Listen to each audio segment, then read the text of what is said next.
Assalamualaikum warahmatullahi wabarakatuh. Waalaikumsalam warahmatullahi wabarakatuh. Baik, mohon izin kami dari kelompok 4 sub 2 ingin melakukan podcast nih terkait implementasi nilai berakhlak ya dalam lingkungan kerja kami. Sebelumnya mohon izin perkenalkan diri, nama saya Muhammad Prakasaguna. Nama saya Muhammad Irfan Maulana. Nama saya Muhammad Nur Fadilah.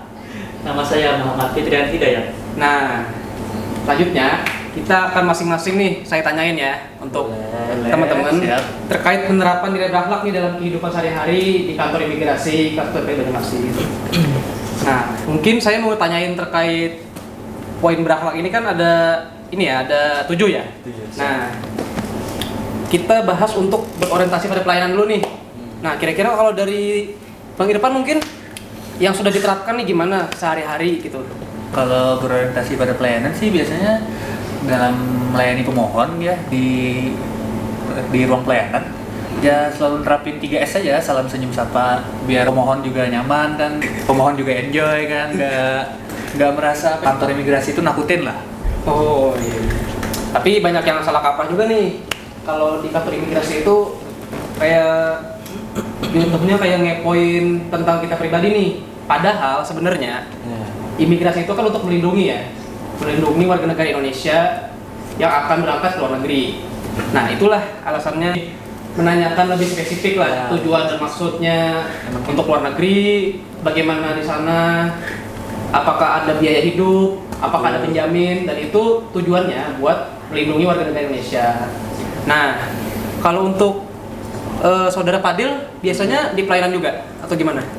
Kalau saya di bagian loket asing. Oh, berarti melayani warga negara asing ya? Melayani warga negara asing untuk melayani warga negara asing untuk nilai yang berorientasi pada pelayanan tadi ya. Iya. Masih berorientasi pada pelayanan, mungkin menjelaskan persyaratan-persyaratan yang diperlukan itu secara jelas kepada pemohon supaya tidak terjadi bolak-balik antara ke kantor nanti ke rumahnya lagi, kan itu kan memerlukan waktu lagi dan tidak efisien.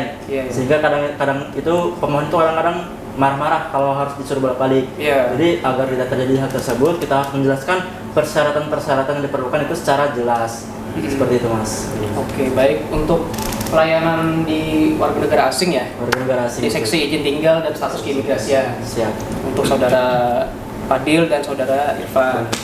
Nah, untuk saudara Fitrian, untuk penerapan berorientasi pada pelayanannya bagaimana dalam bekerja sehari-hari?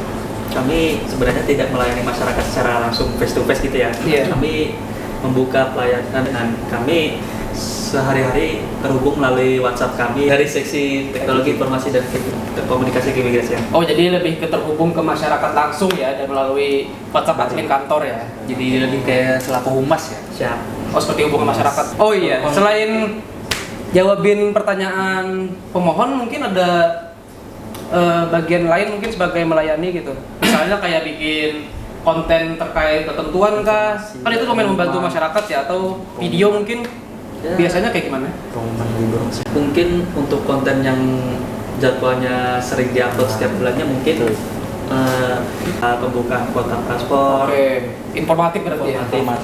Dan mungkin kita akan ada beberapa bulan sekali kita upload mengenai konten lagi seperti persyaratan atau mungkin jam buka layanan. Oh, jadi sangat-sangat informatif ya untuk Instagram maupun Facebook, TikTok ya. Media sosial dari kantor imigrasi KTP Banjarmasin. Jadi itu sangat penting sih untuk melayani masyarakat yang harus datang ke kantor buat tahu informasi gitu loh. Melalui media sosial sudah cukup untuk memperoleh informasi yang dibutuhkan. Oke. Mungkin selanjutnya untuk akuntabel ya. Akuntabel kan terkait tanggung jawab kita sebagai pegawai negeri sipil ya. Bagaimana sih penerapannya untuk di seksi izin tinggal?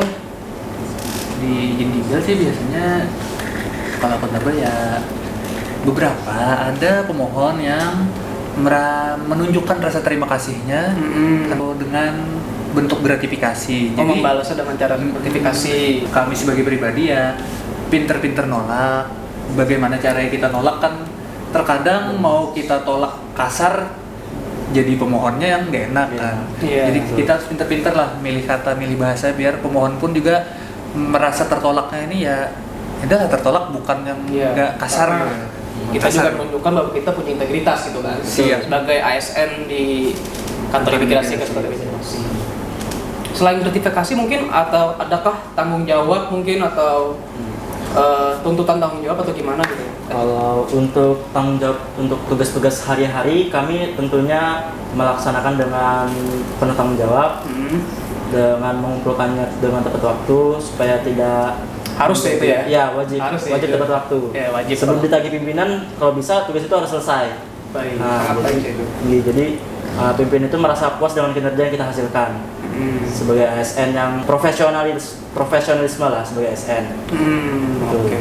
Jadi kalian sebagai ASN yang bekerja di seksi izin tinggal menerapkan ya untuk Siap. poin akuntabel itu ya. Selain akuntabel juga ada ini sih poin kompeten ya. Kompeten. Benarnya itu bertanggung jawab berkaitan ya untuk kompeten sama akuntabel.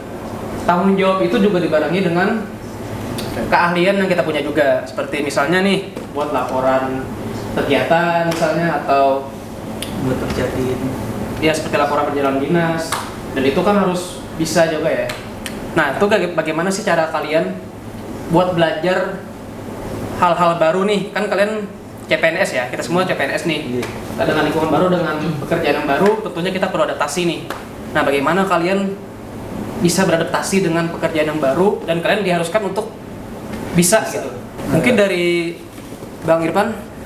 Kalau dari saya sih bentuk kompeten belajar itu ya belajar, kebetulan rekan kerja juga yang sudah lebih senior juga cukup terbuka untuk membantu kita ya. Oh iya. Syukurnya. Kayak misalnya ada case di izin tinggal, mungkin kayak pengecapan di paspor, mungkin bagi orang yang awam kita baru masuk kan agak ragu ya. Iya. Karena paspor kan dokumen negara ya, Iya. jangan sampai salah-salah. Betul. Terus dibimbing aja sama rekan kerja dengan baik. Berarti rekan kerja juga suportif ya. Iya, seperti Lingkungan itu. kerja. Jadi lingkungan kerja kan memang suportif. Jadi tidak ada tekanan nih. Tidak ada tekanan Betul yang sekali. kayak mungkin kalau kebanyakan pegawai baru mungkin takut salah. Padahal justru kita harus berani juga sih buat melakukan hal yang baru gitu. Menambah pengalaman. Ya, jadi justru lingkungan yang mendukung juga membuat kita jadi lebih nyaman, dan itu berkaitan dengan poin harmonis ya. Harmonis. Dan adaptif juga. Oke, saya mau nanya lagi nih. Siap. Boleh. Tentunya kita sebagai ASN itu kita harus mempunyai sikap loyalitas ya. Loyalitas maupun terhadap pekerjaan kita maupun terhadap atasan kita. Tantangan kalian gimana nih untuk terkait nilai loyalitas? Kan berbagai macam ya tantangannya sih. Seperti misalkan nih, karena kita loyal nih, kadang persepsi kita terkait loyal itu kan manut-manut aja ya kan. Nah, tapi kita juga harus bisa memilah nih yang mana yang harus kita taati, yang mana yang enggak. Nah, bagaimana nih penerapannya nih bekerja sehari-hari nih? Siap. Kalau saya pribadi, sebelumnya loyal itu kan berkaitan dengan kesetiaan kepada bangsa dan negara. Mengutamakan kepentingan bangsa dan negara dan kepentingan pribadi ataupun golongan. Betul. Jadi selama permintaan yang diminta itu tidak bertentangan dengan norma-norma atau peraturan yang berlaku, selama itu juga bermanfaat bagi diri kita semua, toh selagi itu juga bisa bermanfaat bagi kita, Bagi kita dan maksudnya sebagai untuk negara ya, untuk negara, bukan untuk kepentingan golongan maupun pribadi. betul.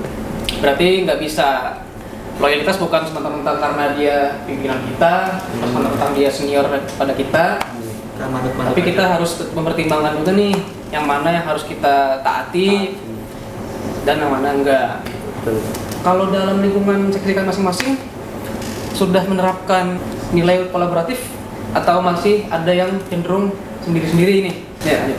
Untuk kolaboratif ya kami, terutama kami dari seksi TKIP sering mengajak dari seksi-seksi lain untuk melakukan kolaborasi mengenai konten gitu, atau kalau enggak kami datang juga ke seksi untuk merumuskan konsep apa yang mau dibuat untuk konten nantinya. Terkadang kendalanya sendiri sih, terkadang waktunya itu terkadang tidak pas, jadi misalkan kami datang sana lagi ada semacam kesibukan yang lain, Jadi, tidak bisa diganggu. Ya, menyesuaikan ya berarti ya. Jadi untuk dari Tikim ini biasanya menginisiasi untuk berkolaborasi terkait konten setiap seksi-seksinya ya. Misalkan nih dari Lantaskim untuk konten kuota paspor misalnya kan, dan persyaratan dan terkait di izin tinggal mungkin terkait peraturan-peraturan tentang warga negara asing. Jadi dari Tikim ya. Dan tidak hanya seksi itu saja ya, seksi yang lain juga, misalkan kayak intelijen tindakan, sosialisasi terkait aplikasi pelapor orang asing misalnya kan, dan itu diinisiasi dari Tikim juga. Oke, jadi dari masing-masing rekan-rekan saya sudah menyampaikan nih penerapan implementasi dari core value berakhlak ya. Jadi kesimpulannya, dari setiap rekan-rekan saya ini sudah menerapkan nih untuk core value berakhlak seperti orientasi pada pelayanan publik terkait WNA sudah diterapkan ya tentunya. Dari seksi izin tinggal pun menjalankan nilai berorientasi pada pelayanan tanpa mendiskriminasi warga negara asing tentunya. Dan begitu juga di seksi Tikim ya, melayani masyarakat yang melalui sosial media dan sebagainya hal lainnya. Dan akuntabel pastinya sudah diterapkan ya, karena setiap hari itu selalu itu harus diterapkan selalu ya, karena itu adalah hal yang sangat penting di pekerjaan. Dan tentunya juga harus kompeten ya, karena kita harus menguasai bidang kita tentunya ya. Kalau kita tidak menguasai bidang kita, maka tidak akan berjalan dengan baik. Jadi kita harus ada kemauan belajar dan keinginan untuk belajar lebih lagi gitu. Menerus. Iya. Dan juga untuk harmonis pastinya ya. Kalau lingkungan nggak harmonis pasti kerja kurang nyaman. Ya, Menjaga lingkungan yang harmonis itu perlu. ya, menjaga lingkungan itu harmonis.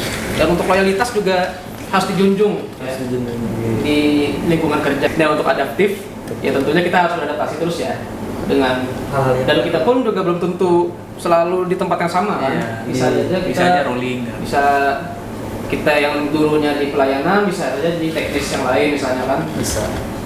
Nah, untuk kolaboratif pastinya selalu diterapkan ya.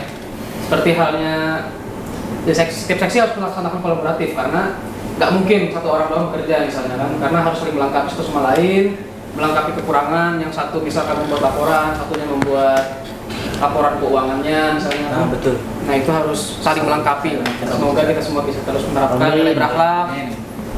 Mungkin sekian saja dari kami ya, dari kelompok 4 sub 2. Wassalamualaikum warahmatullahi wabarakatuh.